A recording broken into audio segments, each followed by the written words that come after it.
Hi, my name is Bill Tro. I'm the project manager from SRF Consulting, who along with Dowell Engineering is helping Met Transit update the transit development plan for the Billings region.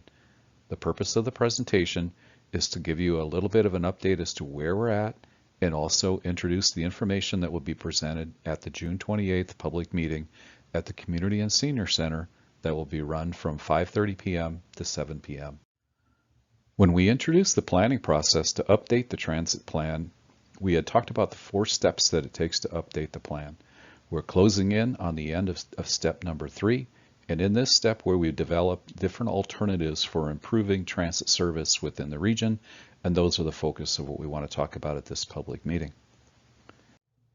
A primary deliverable of the transit plan update is what we're calling as a redesign of the transit network.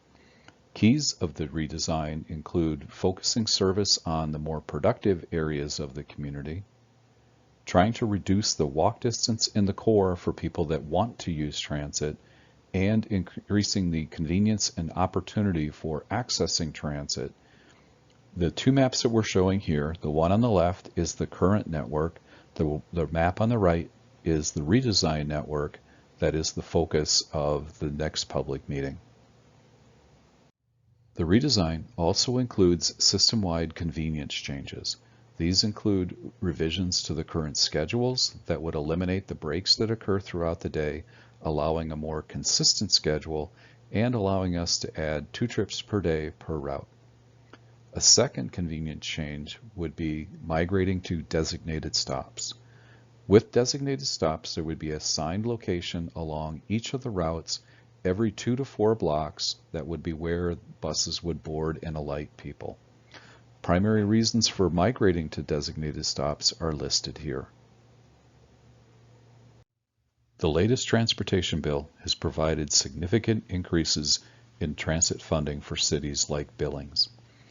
As a result of this increased funding, we're able to look at service expansion as part of the transit plan. In the plan, we've developed 3 different packages of service improvements. The first package is adding 1 30-minute route of service. A second package is adding the 2 30-minute routes of service. And a third package is adding 1 30-minute route and 1 suburban circulator route to provide service in the northwest part of the community. Each of these alternatives is explained here and will be covered in the public meeting. Increased funding also brings opportunities for system-wide expansion. 2 alternatives that are being evaluated as part of the transit plan are adding hours of service each day, where we're looking at options of adding 1 hour of service or 2 hours of service each day to the system. A second system-wide expansion alternative is adding Sunday service that then would provide service all 7 days of the week. The keys to looking at these alternatives, as with the other packages, is what are the costs relative to the number of people that would be served. Understanding that not everybody is going to have the same perspective as to what is most important to them, we're asking for your input. We're asking that you go to www.mettransit.com/survey and answer a few questions as to which of these alternatives is most important to you. This concludes our brief information update on the Transit Development Plan status. The next steps that we have in the plan development are creating the recommendations that will take into account the information that we receive from any comments you provide relative to the information we provide here and information that we gather from the June 28th public meeting.